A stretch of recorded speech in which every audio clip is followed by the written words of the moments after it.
before G20, we do have one more EO Okay. for you today.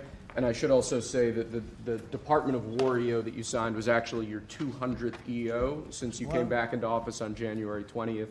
That's more than Joe Biden did in his entire term in office, more than Obama did in either of his 2 terms in office. So it's a momentous accomplishment, and congratulations. That's good, but Biden never signed one. No, yeah, They you've were done signed every by one the- up in here. They've been signed by the auto pen, right, didn't he? So we really beat him by much more than you think. The 201st executive order, sir, this relates to hostages and wrongfully detained Americans. This provides a new legal mechanism to declare foreign countries to be countries that engage in those sorts of practices and gives your administration powerful tools to get American hostages out. This has been a focus of your administration this time around. Adam Bowler's here, and he's done incredible work already. This will give him even more. I think it's great, and Adam's amazing. So, Adam, do you want to describe how many hostages we've gotten out together, you and I, and you and a couple of other people that we know, and me and a couple of other people that you don't know, but we've gotten a lot of hostages. Do you want to describe it? Mr. President, you brought back 72 hostages since your term. If we compare that to President Biden, he has gotten 20 taken. So he is negative 20 taken. 20 taken.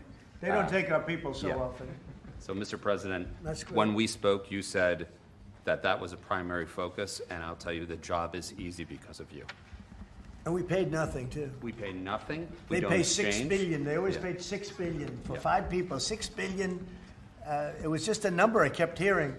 Not only that, $6 billion plus we'd get like 1 person, and they'd get 6.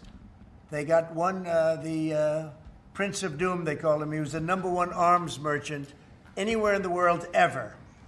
And they got him out. And on top of that, we paid money.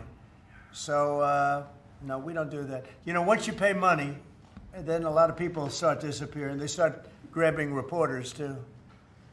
They think the reporter is going to get a lot of money. And to me, they would. You'll be well taken care of. I better stress that, because otherwise we have headlines. He said this or he said that. No, I'm not smiling about it. But they would. They'd be grabbing reporters. They'd be grabbing everybody. And especially when you pay the kind of money that Biden and Obama, they used to pay money that was crazy. We don't pay. And if you don't pay, they find it to be not a lucrative business anymore. That's fantastic. Would you like to say something? Julia. So it's really Spihar, Special Envoy Bowler, it's Rick Grinnell, it's Steve Witkoff, who brought Americans home. But with this EO you are signing today, you are drawing a line in the sand that U.S. citizens will not be used as bargaining chips, and it provides your Secretary of State, Marco Rubio, the same tool set to punish states who take our citizens wrongfully the same way that we can punish those who sponsor terrorists. This is a very significant EO you are signing today, sir. Thank you, Sebastian. Very good. You're doing a great job, too. And this is your director for hostage affairs at the Yes, NSC. and I hear. So Julia was seminal as well to all of this. I heard you're doing unbelievable. Would you like to say something? Absolutely. It's a outstanding EO, absolutely unprecedented action against those foreign adversaries who would take our people. They now know they are on notice, and it's not acceptable. And if you take our people now, you will pay. You know, Adam gave up a job where he was making tremendous amounts of money, big stuff, top of the line Wall Street, and he wanted to do this. He wanted to do hostages. I offered him other jobs too, very big jobs. He said, I was shocked actually, he didn't want them. He wanted to do hostage negotiation, and pretty amazing. Thank you very much. Appreciate it. Appreciate it. Thank you all. sir. Do you have any questions for them on this very important subject? I think it shows a lot of your leadership as far as fighting for Americans and fighting for humans, and to think that, you know, Joe Biden went in negative territory. Oh, he went way negative. Way negative, and you're actually making progress on this. I think this does send a message to the world that we don't negotiate, we're going to stay strong in that type of what they call business. Well, One little anecdote that may be of interest. We were told by numerous families who had missing loved ones during the Biden administration that this building, Biden's National Security Council, told those families not to talk about their missing loved ones, to be quiet not to create any pressure on Biden and on Jake Sullivan, the key propagator of the Russia hoax. This administration has met with those families on a weekly basis. Right. People like Adam, yourself, sir, your envoys are doing everything to get every single American home. Not to tell them not to talk about their loved ones, but bring them home. Well, you know, I can tell you one story that was amazing. A few weeks ago, very little written about it, but there should have been. But it was a very nice gesture. The head of Belarus, who's a very respected man, strong person, strong leader, he released 16 hostages. John Cole, a lawyer who works for me, great lawyer actually, one of the greatest lawyers. But John Cole was over there, and he heard that they had hostages. And you know about this. 16 people he released. And I just want to thank the head of Belarus. But while John was over there, they had, I believe, another 1,400 hostages. Now, not from us, from places all over the world. And just pretty tough place, in all fairness. But they had 1,400. And I believe they're going to be releasing a lot of those 1,400. They're not... I think very few, if any. We got pretty much ours back, and we didn't pay anything. But I very much gave my respects to the leader of the country. Was again, he's a very strong man, but he's got 1,400 or 1,500 or a large number, and we're talking about releasing them. Some are political, I guess. A lot of them are political. And looks like they're going to be released at some point in the pretty near future. So it's a great thing. They have to respect your country. If they respect you and they respect your country, they release it. If they don't, then you have to pay $6 billion. I mean, $6 billion. Can you imagine that, paying $6 billion? Kind of related, but not really. But did you comment on Tina Peters, who's been locked up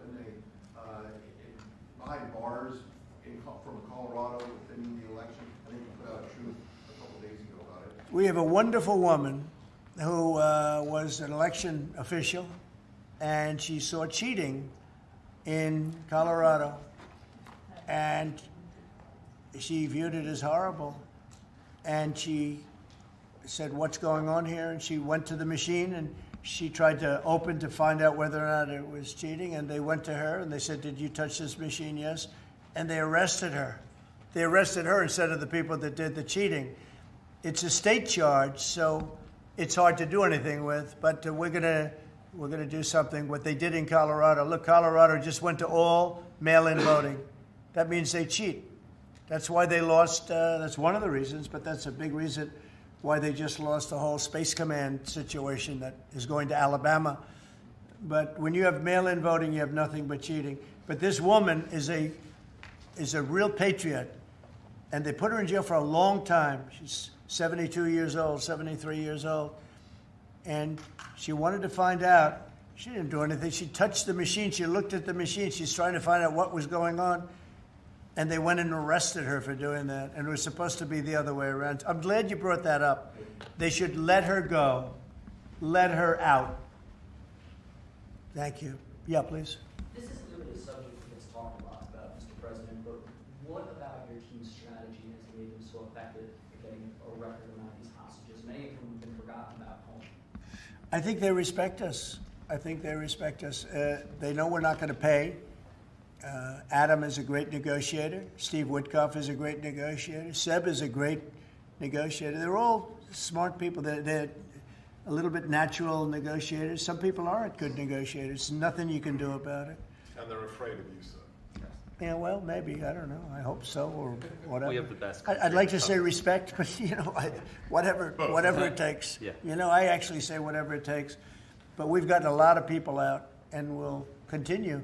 We don't have too many in. How many are you working on right now? There's not a lot left. A handful. We got most of our people out. We got them mostly back. Mr. President, do you have an update on the negotiations to release the rest of the hostages in Gaza? We're in very deep negotiation with Hamas.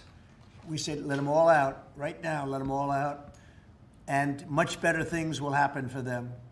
But if you don't let them all out, it's going to be a tough situation. It's going to be nasty. That's my opinion. Israel's choice, but that's my opinion. They got to let them out. You got 20 plus you have about 38 dead people. Young, beautiful, dead people. And I'll tell you, the parents want them every bit as much, almost more, than as if their son or daughter were alive. But you have many dead people that are coming out as part of the deal. It's 20 people, but I think of the 20, there could be some that have recently died, is what I'm hearing. I hope that's wrong. But you have over 30 bodies in this negotiation. Can you believe? I mean, we negotiate for people that are living here. We know that at least 30 people are dead, and we're negotiating to get them out. The parents want them back so badly, as if they were alive. Every bit as much. It's really pretty amazing. It's very sad. I'm in the middle of it. And I put out the other day, I said, we want all 20. We don't want two. You know, I was the one with myself and my people, Steve Witkoff, and Jared Kushner was great on this. But they got a lot of people out. We got almost all of them out. They're down to 20. But Adam, we got like a tremendous number out. But I always said when you get down to the final 10 or 20, you're not going to get them out unless you're going to do a lot. And doing a lot means capitulation. That's no good either. It's a very tough situation. But I put out the other day, let them all out. Every single one. No more twos and ones. We'll give you one this week, and in 2 months we'll give you two more.